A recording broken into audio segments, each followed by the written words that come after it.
RSSന്റെ പരിശീലന പരിപാടികളിൽ വൻതോതിൽ യുവാക്കൾ പങ്കെടുക്കുന്നുണ്ടെന്ന് RSS ജോയിന്റ് സെക്രട്ടറി മൻമോഹൻ വൈദ്യ. ഇതിന്റെ അടിസ്ഥാനത്തിൽ സംഘശാഖകളുടെ എണ്ണം കൂടുന്നതനുസരിച്ച് പ്രവർത്തനം സുഗമമാക്കാൻ ഒരുങ്ങുകയാണ് RSS. ഇതിലൂടെ കേരളത്തെ 2 സംഘടനാ പ്രാന്തങ്ങളായി തരംതിരിക്കും. ദക്ഷിണ കേരളം, ഉത്തര കേരളം എന്നിങ്ങനെയാണ് പുതിയ പ്രാന്തങ്ങൾ. നാഗ്പൂരിലെ അഖില ഭാരതീയ പ്രതിനിധി സഭയുടേതാണ് തീരുമാനം. പ്രാന്തങ്ങളുടെ ചുമതലക്കാരെയും അഖില ഭാരതീയ പ്രതിനിധി സഭയിൽ പ്രഖ്യാപിച്ചു. തിരുവനന്തപുരം മുതൽ ആലുവ വരെ RSSന്റെ ദക്ഷിണ കേരളം, ആലുവ മുതൽ കാസർഗോഡ് വരെ ഉത്തര കേരളം.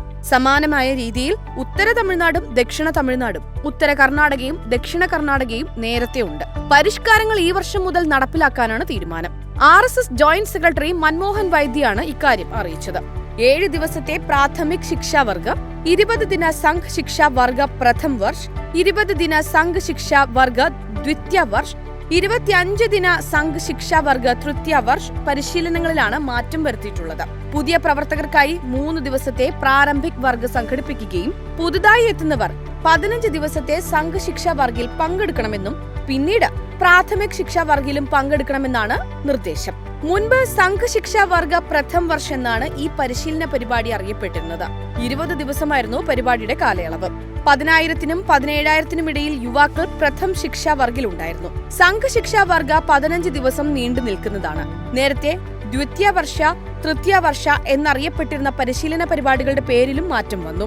ദ്വിതീയ വർഷ ഇനി മുതൽ കാര്യകർത്ത വികാസ് വർഗ് 1 എന്നും, തൃതീയ വർഷ കാര്യകർത്ത വികാസ് 2 എന്നും അറിയപ്പെടും. തൃതീയ വർഷ ഉള്ളടക്കത്തിലും മാറ്റം വരുത്തിയിട്ടുണ്ടെന്നാണ് അദ്ദേഹം പറഞ്ഞത്.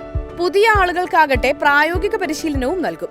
സംഘപ്രവർത്തനം സമൂഹത്തിലെ എല്ലാ തലങ്ങളിലേക്കും വ്യാപിപ്പിക്കുന്നതിനുള്ള കർമ്മ പരിപാടികൾ തയ്യാറാക്കുന്നതിന് RSS നേരത്തെ ശ്രമങ്ങൾ തുടങ്ങിയിരുന്നതാണ്. കേരളത്തിൽ ഇപ്പോൾ 5300-ലധികം സ്ഥലങ്ങളിലാണ് RSS ശാഖ പ്രവർത്തിക്കുന്നത്. കൂടാതെ കേരളത്തിൽ 8000 സ്ഥലങ്ങളിൽ ശാഖാ പ്രവർത്തനം വിപുലമാക്കുമെന്നും തീരുമാനിച്ചിരുന്നു. ഇതിന് പ്രവർത്തകരെ തയ്യാറാക്കുന്നതിന് സംസ്ഥാനത്ത് 4 സ്ഥലങ്ങളിലായി പരിശീലന വർഗുകൾ സംഘടിപ്പിക്കുമെന്നും RSS അറിയിച്ചിട്ടുണ്ട്. കൂടാതെ രാജ്യത്തെ എല്ലാ പഞ്ചായത്തുകളിലും ശാഖയും ആഴ്ചയിലുള്ള മിലനും സംഘടിപ്പിക്കാനാണ് RSS ലക്ഷ്യമിടുന്നത്.